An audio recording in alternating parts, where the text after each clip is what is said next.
오늘도 주 앞에 나오신 여러분들을 주님의 이름으로 축복하고 환영합니다. 오늘은 부부주일입니다. 원래 5월의 세 번째 주일은 스승의 주일로 지키는데요.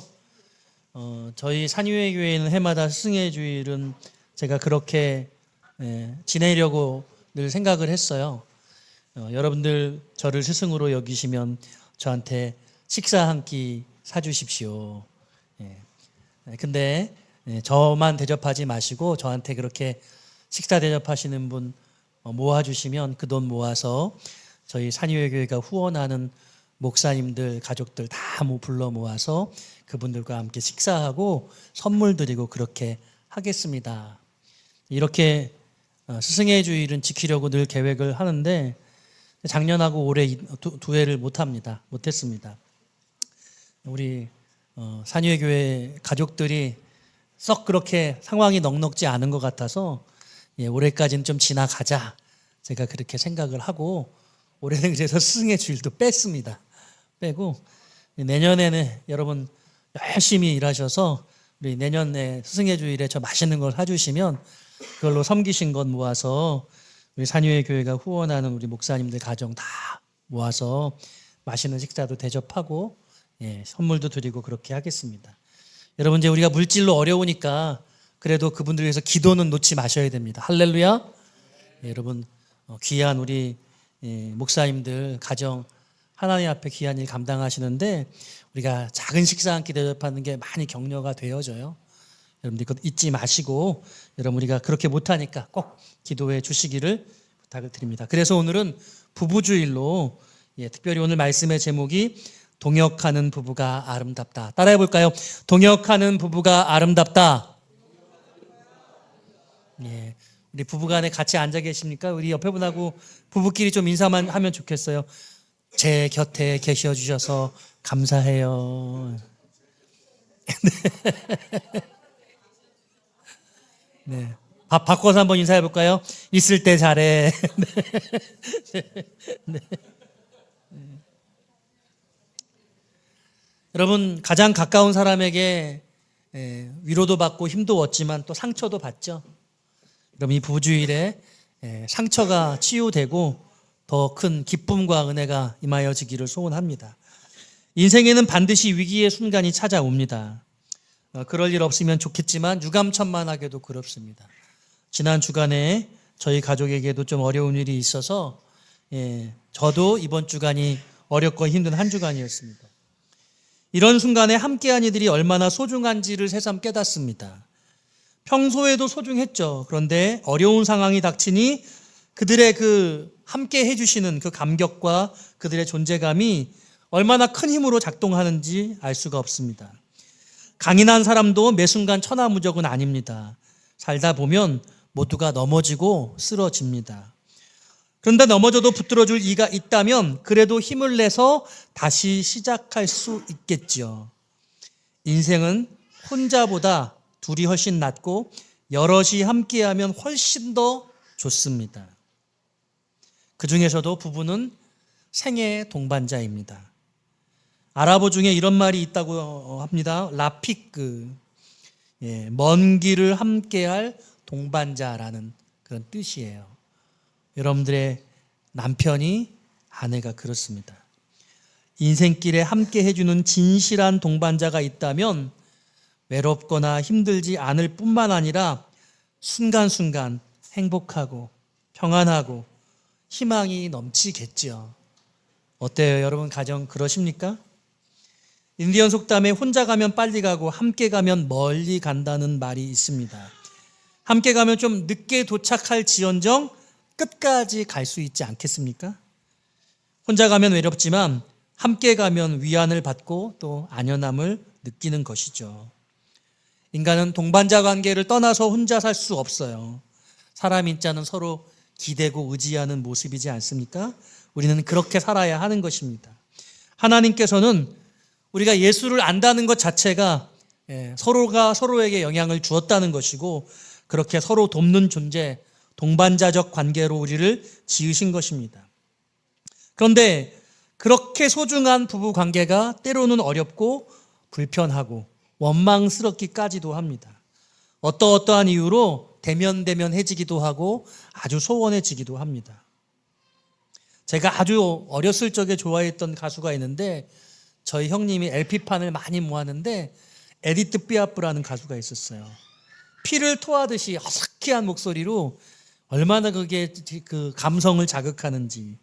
근데 그 뜻이 죽음보다 두려운 것은 외로움이다. 이런 가사말이 있었습니다. 여러분 먼 길 혼자 여행 떠난다고 생각해 보십시오. 예, 우리 이목심 집사님 혼자 여행 가시려고 했다가 포기하셨는데 팍팍하고 외롭고 힘들어요. 예. 컨디션이 안 좋아서 혼자 갈 수 없다고 판단을 하셨다고 해요. 함께 가는 동행자가 있으면 달라지겠죠. 인생이 그렇습니다. 동반자가 있다면 함께 짝을 지어서 즐겁게 갈 수 있는 겁니다. 좀 오래된 얘기긴 하지만 여러분 모르는 분들도 계실 것 같아서 소개합니다. 슈퍼맨의 원조, 그 주인공 배우 크리스토퍼 리브라는 분이 계세요. 1995년 승마를 즐기다가 말에서 떨어져서 목뼈가 부러졌습니다. 큰 사고입니다. 하루아침에 몸을 전혀 움직일 수 없는 전신마비 장애인이 되었어요. 시리에 빠진 그는 죽음만을 생각했다고 합니다. 어떻게 몸을 움직여서 창문에 가서 뛰어내릴 수 있을까를 매일같이 생각했다고 합니다. 의사가 재활운동을 권했지만 삶의 의욕이 전혀 없었습니다. 갑자기 하루아침에 장애인이 된 자신을 인정할 수가 없었던 것이죠. 절망뿐이었습니다. 그러던 어느 날 아내가 다가와서 뺨에 입을 맞추며 이렇게 속삭였다고 해요. 당신은 내게 여전히 멋진 남자예요. 당신을 예전보다 더 사랑하고 있어요. 옆에 분에게 하라고 하면 어려울까요? 오늘 집에 가셔서 여러분 들려주시기를 부탁드립니다. 이 격려, 아내의 격려 한마디에 크리스토퍼 리브가 용기를 얻게 됩니다. 처절한 재활 끝에 마침내 회복하고요. 다시 그 불구의 몸으로 영화에 출연하기까지 합니다. 그 영화에 출연하면서 이렇게 고백했다고 합니다. 저는 건강할 때는 가정이나 아내에 대해 무심한 편이었습니다. 삶의 절박한 위기를 겪고 나서야 아내의 사랑이 소중한 것임을 깨달았습니다. 아내가 없었다면 저는 끝내 자살했을 것입니다. 그는 재활하고 회복돼서 그렇게 긴 생애를 살지는 못하셨습니다. 그러나 같은 질병을 가진 분들을 위해서 기구를 만들었고, 그리고 45살의 나이에 돌아가셨어요. 근데 그 아내도 46살에 얼마 안 있다가 돌아가셨다고 해요. 참 부부지정이 깊었다는 생각을 합니다. 사랑하는 여러분, 늘 곁에 있다 보니 우리는 부부지정을 잊고 있는 것은 아닙니까? 가정은 피난처이자 안식처이며 부부는 서로에게 가장 소중한 존재입니다. 슈퍼맨의 주인공이 진정한 인생의 슈퍼맨이 될 수 있었던 것은 그 아내의 사랑 어린 격려 때문이었던 것이죠. 오늘은 부부 주일입니다. 이 부부의 소중함을 잊지 않았으면 합니다. 배우자는 존재 그 자체만으로도 귀하디 귀합니다. 하나밖에 없는 유일한 사람입니다. 그 사랑을 고백하고 나누기를 주저없이 권하는 밤입니다. 이렇게 여러분께 그 사랑을 아낌없이 고백하라고 부탁드리며 동역하는 부부가 아름답다라는 제목으로 말씀을 시작하겠습니다. 먼저 오늘 혼자이거나 혹 혼자가 되신 분에게는 유감의 말씀을 전합니다. 오늘은 부부를 대상으로 말씀을 전하는 것이에요. 그러나 오늘 이 동역하는 부부라는 이 동역이라는 단어는 부부관계 속에서만 일어나는 일은 아닙니다. 부부를 전제로 오늘 설교합니다마는 솔로이셔도 동역자를 삼을 소원을 가지시고 또 주변에 함께 일하는 그 분들과의 관계를 돌아보면서 그들과의 관계를 동역적 관계로도 아름답게 만들어 가시면 좋겠습니다. 사람이 태어나면 부모님과 함께 생활하죠. 길면 30년. 이제 30살이 다 된 자녀들은 곧 떠나야 합니다. 저도 말씀을 준비하며 생각하니 어느 날 문득 우리 딸이 떠나겠구나 생각을 합니다. 자녀를 낳아 키워도 출가하면 떠나보내야 합니다. 제가 말씀을 준비하면서 산위의 교회에 지난 지 올해가 18년 차인데 이제 남은 게 16년입니다. 그러니까 처음부터 산위의 교회에 저랑 함께한 분들은 끝까지 함께 하시면 저랑 34년을 지내시는 거예요. 이 기간도 제법이나 긴 시간이라는 생각이 들어요. 우리 조창호 집사님 끝까지 저랑 함께 하셔서 가시기를 축복합니다. 그런데요, 부부는 몇 년이에요? 우리 권 목사님 몇 년 되셨습니까? 부부 지정 쌓으신 지 51년. 자칫 지겨울 수 있는 네. 오장로님 몇 년이십니까? 50년. 계숙 전사님 몇 년이세요? 43년.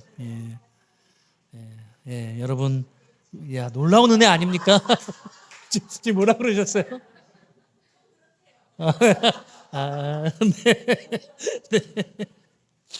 네. 100세 시대니까요. 자칫하면 한 70년도 살 수 있어요. 참, 동반자, 동행자로서의 인생에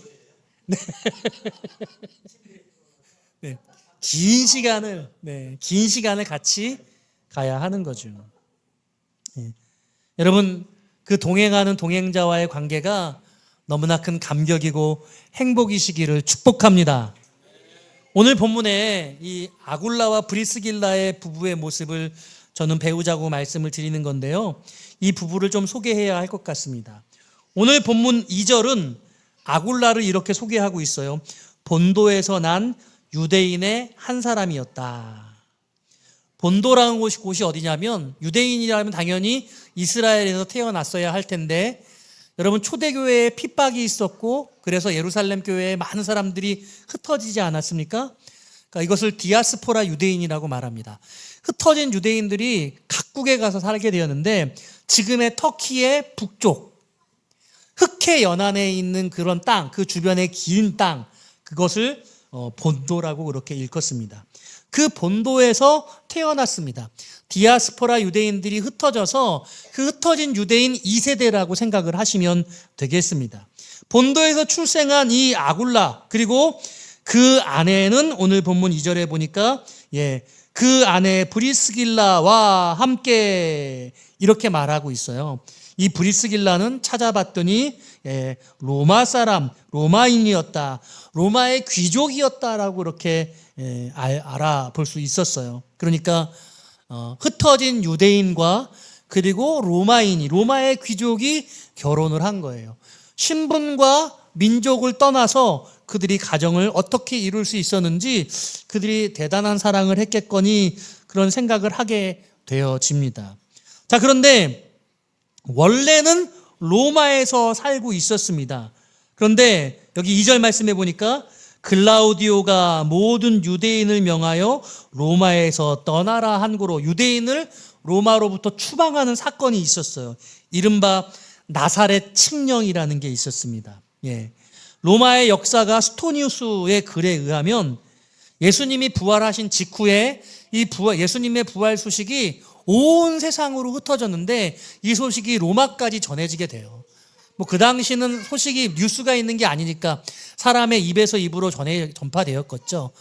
예수님께서 부활하신 이후에 한 35년 정도의 시간이 흐른 상황입니다. 그리고 초대교회에 흩어진 유대인들이 시간이 흘러서 이 아굴라가 출생해서 가정까지 이루었으니까, 이 아굴라는 한 청년, 30대 초반 정도, 20대 후반 정도, 그 정도가 되지 않았을까 생각을 해볼 수가 있을 것 같고요. 그런데 로마에서 살고 있었던 이 귀족과 함께 결혼한 이 부부가 이 나사렛 칙령에 의해서 쫓겨나게 되는데, 유대인들끼리 서로 싸운 거예요. 예수 그리스도께서 죽음의 권세를 깨뜨리시고 부활하시고 무덤터가 비었다, 그러면서 이 말씀을 열심히 전하면서 복음을 전하는 유대인들이 있었거든요.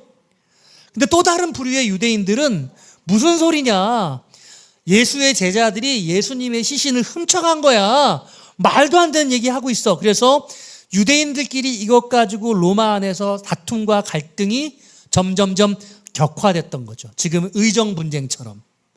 그러니까 이를 보고 있던 글라우디오 황제가 로마에서 유대인들을 다 쫓아내 버렸습니다.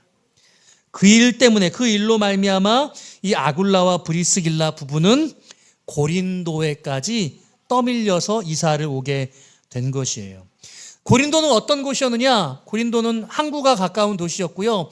한 60만 명 정도 시민이었는데 그 당시는 인구가 많지 않아서 60만 명 정도의 도시는 보통 1000만 명 정도 되는 큰 도시라고 생각하면 된다고 합니다.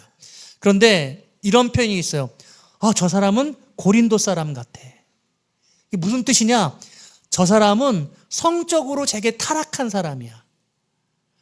너무나 도시가 태폐적이어서 그때는 성창이라고 하죠.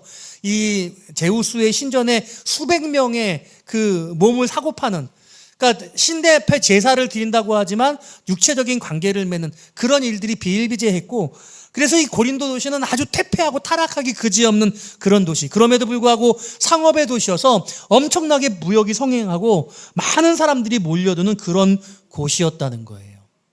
바울이 그런 타락한 도시의 복음을 전하시기 위해서 가서 이 아굴라와 브리스길라를 만나게 됐던 것입니다. 그리고 오늘 이 바울은 아굴라와 브리스길라 부부를 뭐라고 고백하고 있냐면 동역자라고 고백하고 있는 거예요.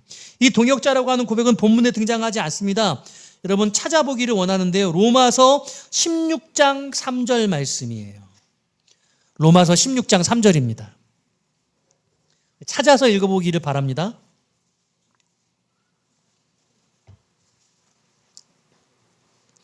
우리 산유의 교회는 가능하면 찾아서 읽어봅니다. 다 같이 읽어볼까요? 시작.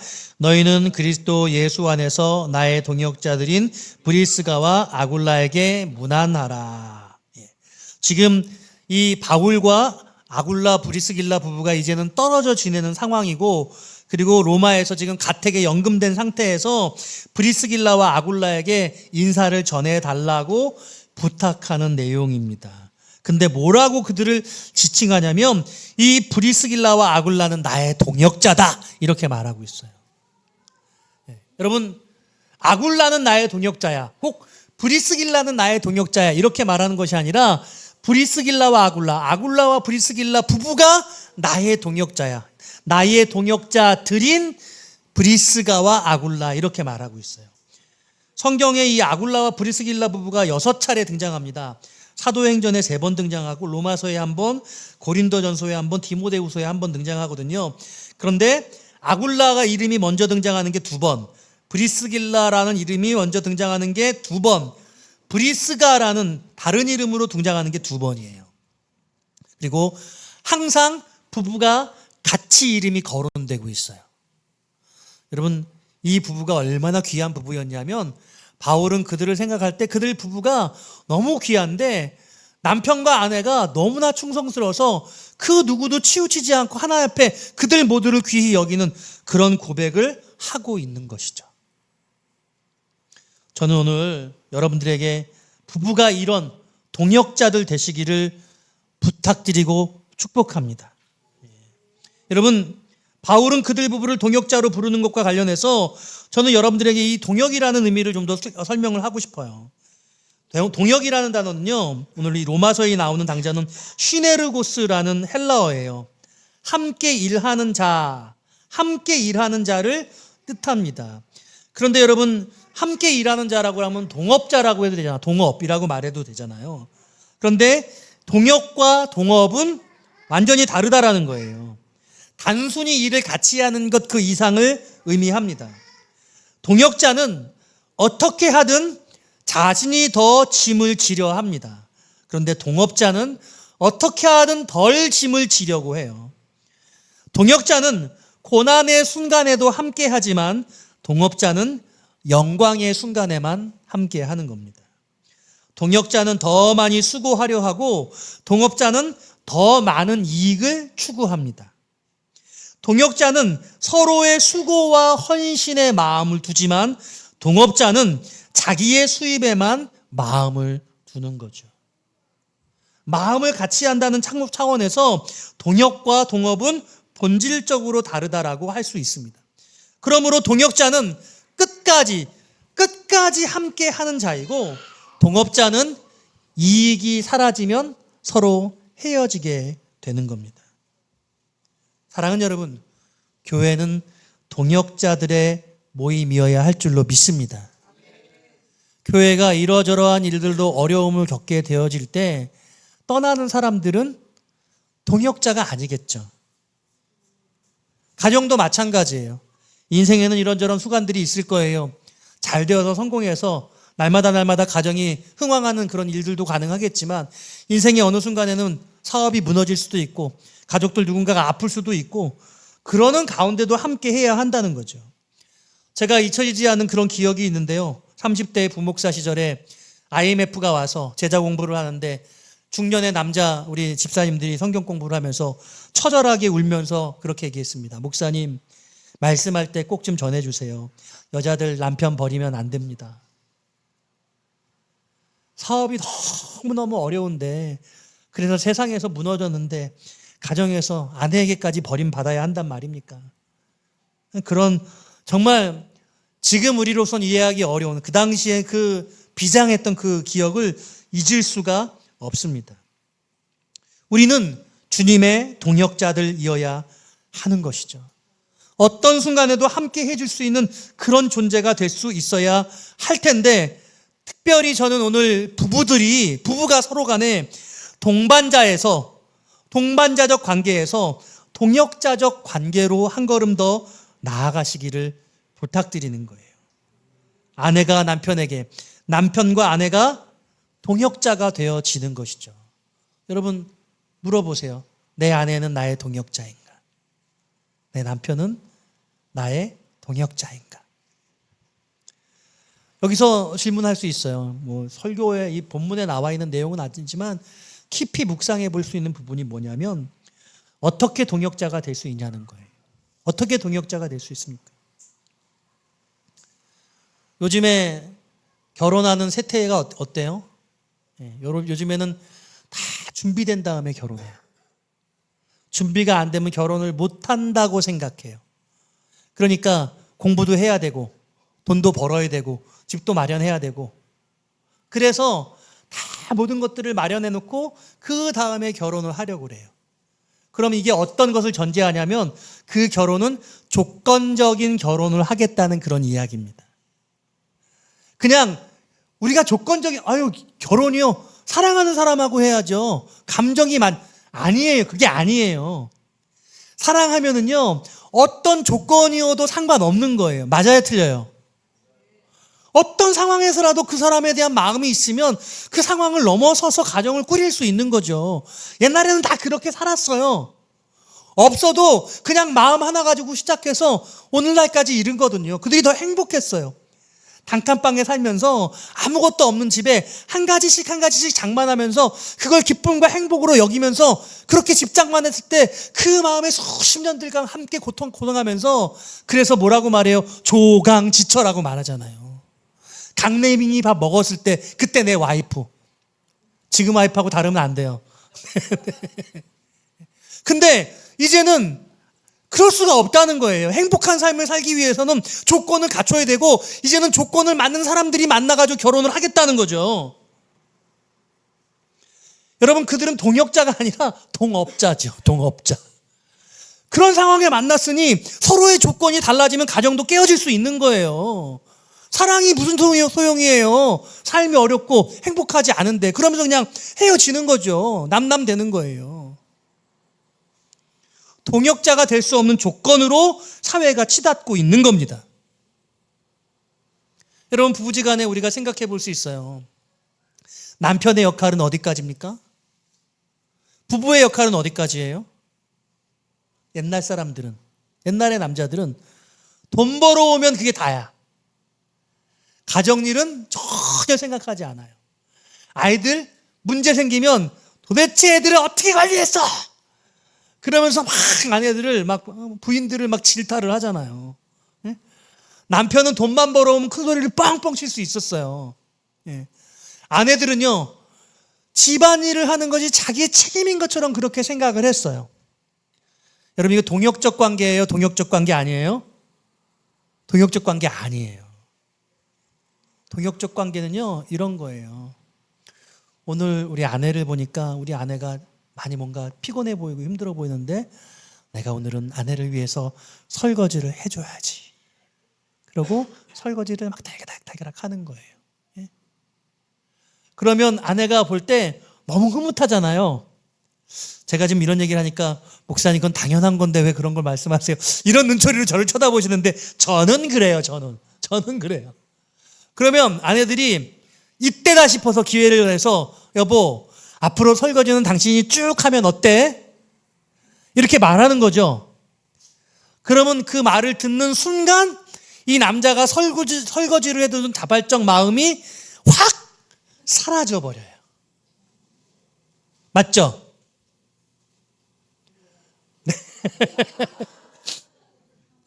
남편은요, 바깥일을 하면서 요즘에 외벌이 해가지고는 사는 게 너무 어려우니 뭔가 아내가 좀 경제수단을 가지면 좋겠다는 바람을 가져요.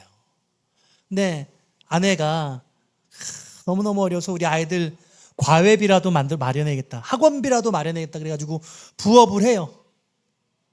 그러니까 남편이 좋아해. 그러면서 이렇게 말하는 거죠. 이참에 직업전선에 뛰어드시지 그래. 그러면 학원비라도 마련하겠다고 하는 이 아내의 마음이 무참히 무너지는 거예요. 자기 마음을 헤아리지도 못하는 거죠. 뭐라고 말해야 돼요? 여보, 너무너무 고마워. 감사해. 이렇게 표현할 때 아내는 무엇이라도 더 하고 싶어 하는 마음이 생기고, 설거지를 할 때 이참에 설거지는 늘 당신이 하는 것으로 하지, 이렇게 뭔가 시스템화 시켜가지고 당신의 일은 당신의 일, 내 일은 역할 분장하고 책임을 만들어서 책임과 의무의 관계 안에서 이것을 만들어가는 것, 여러분 이것을 동역이라고 말하지 않는 거예요. 사랑의 관계, 신뢰의 관계 안에서 서로의 필요를 채워주고자 하는 적극적 헌신이 필요한 거죠. 할렐루야. 그러니까 여러분 그 마음이 느껴지게 될 때, 내 마음을 읽고 있고, 그리고 내 마음을 읽기 때문에 저 행동이 일어나고 있구나를 상호간에 느껴지게 될 때 그것은 동역적 관계가 될 수 있는 거예요.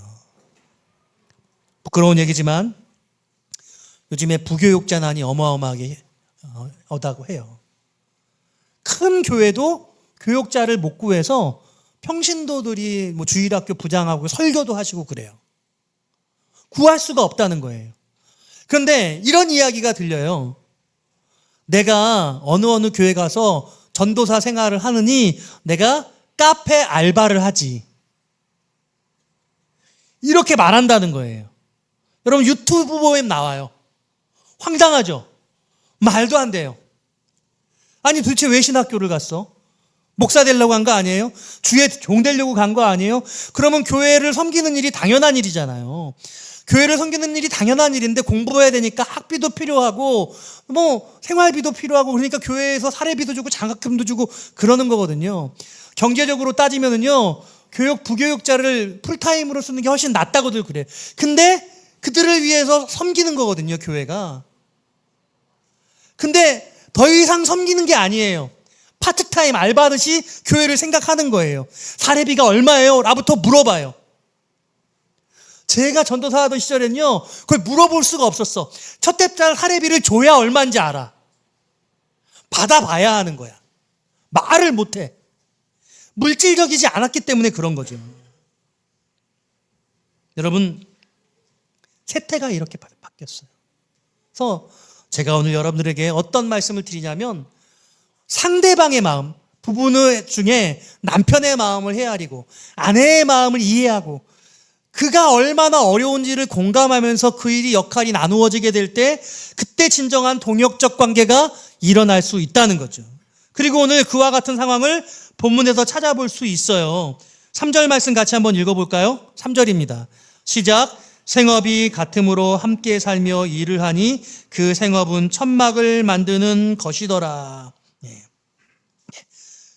바울은 텐트 메이커였어요. 혼자 지금 고린도에 와서 어떻게 고린도에서 복음을 전해야 할까를 고민하는 가운데 아굴라를 만나게 된 거예요. 아마도 텐트를 만드는 일을 했으니 텐트를 만드는 사람을 찾고 있었던 모양입니다.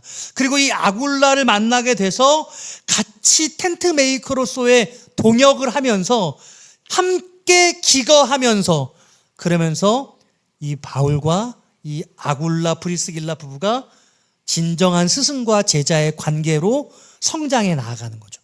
왜냐하면 여러분, 로마에서 쫓겨났을 때 어떤 일이 있었다고요? 예수가 부활했대. 예수가 하나님의 놀라운 아들이시래. 이런 메시지와 무슨 소리야, 예수의 제자들이 예수의 시체를 훔쳐간 거잖아. 그래가지고 여러 가지로 말 시시비비가 있었고, 그 일 때문에 그들은 로마를 떠날 상황이었으니 존재론적인 아픔을 가지고 있는 그들이 다메섹 도상에서 예수 그리스도를 만난 그 바울의 이야기를 너무나 놀랍게 증언을 들을 수 있고, 이 성경에 정통했던, 구약에 정통했던 이 바울로부터 같이 함께 먹고 자며 같이 일하며 하나님의 말씀을 배울 수 있었던 것이죠. 할렐루야. 얼마나 놀라워요. 그래서 이 일로 말미암아 이 아굴라와 브리스길라 부부는 나중에 고린도를 바울을 따라 떠납니다. 에베소 지역으로, 에베소 교회로 옮겨가요. 그래서 에베소에서 같이 함께 있다가 뭐라고 말하냐면, 너희들 여기 머물러. 그러고 바울은 떠나버립니다. 여러분, 뭐 그런 스승님이 있어요? 책임지려면 끝까지 책임져야지. 여기 있으라고? 여기서 에베소 교회 좀 섬겨? 그리고 두고 갔는데 그 일을 순종하면서 그 에베소 교회를 섬기는 아름다운 부부의 모습을 보여주더라는 거예요. 얼마나 이게 귀하냐는 거죠. 그럼 더더군다나 이 아내 브리스길라는 텐트를 만드는 이 일에 함께 했던 거예요. 여러분, 우리 부부가 같이 사업하는 것 여러분 어떻게 생각하세요? 어떤 분들은 좋다고 그러세요. 시간을 많이 가져서 너무 좋다고 그러시는데, 어떤 분들은 부부는 같이 있는 게 아니라 그러면서 따로 지내는 게 맞다고, 집에서도 같이 지내는데 바깥에서도 같이 지내면 어떡하냐고 이렇게 말씀하시기도 해요. 근데 오늘 성경에서 가장 모범적인 동역자로서의 부부의 모습을 같이 텐트메이커로서 같은 일을 하면서 같이 복음의 수고를 하고 있는 이런 모습을 보여주더라는 거예요. 제가 제 부부관계의 일을, 개인적인 일을 고백하자면, 제가 부교육자 생활을 17년을 하면서 결혼을 해서 집에 아내를 그냥 고이 모셔두고 새벽같이 나와서 오밤중에 12시 자정이 돼서 들어가고 그런 신혼생활을 했거든요. 그 교회를 사임하고 떠나와서도 멀리 부평까지 교회를 다녔어요. 근데 김옥순 사모는 지구촌 교회를 섬겼단 말이죠. 서로 다른 교회를 섬겼어요. 그러니까 주의 일을 하기는 하는데 동역적 관계가 안 됐어요. 시간의 공유도 안 됐어요. 무슨 일을 하는지 어떤 고민인지도 잘 몰랐어요. 그러다가 개척을 해서 산유교회를 시작하면서 시간을 같이 함께하고 같이 사역의 대상이 되고 함께 복음을 전하고 함께 예배하고, 그 시간이 되니까 그제서야 진짜 부부 같다는 생각을 하게 되더라고요. 제가 고백한 얘기가 아니라 제 집사람이 고백한 거예요. 그래서 사랑하는 여러분, 동역자가 되어지면 행복해질 수 있는 거예요. 같이 함께 삶을 공유하고 고민에 대해서 같이 이야기 나눌 수 있고 서로의 생각들을 깊이 이해할 수 있고. 제가 여러분께 여쭤봅니다. 남편들은 집에 가셔서 바깥에서 일어난 일들 얼마나 이야기해 주세요? 여러분들이 뭘 고민하고 있는지 여러분들 아내들이 아세요? 아내들이 고민하고 있는 문제들 남편들이 얼마나 알고 계세요? 솔직히 저는 이 지점에서 죄송한데 부끄러운데, 아내가 그런 걸 막 얘기하려고 하는 순간 듣기 싫어져요. 안 듣고 싶어. 그 부분은 몰랐으면 좋겠어. 왜? 바깥일도 피곤한데 내가 집안일까지 들어야 돼? 이런 생각이 제가 개인적으로, 저의 성향적으로 제가 그렇더라고요. 그런데 이 부분이 공유되어야 하는 거죠. 남편이 직장 생활하면서 어떤 어려움을 겪는지 아내들도 저는 알아야 한다고 저는 생각해요. 아내가 집안일을 하면서 어떤 문제가 있고 어떤 아픔이 있는지 그 문제를 남편이 물어봐야 해요. 서로에 대해서 그걸 알게 되어지는 순간 더 피곤해지기 때문에, 더 곤란해지기 때문에 서로 묻지 않으면, 그러면 그건 동역적 관계라고 할 수 없어요.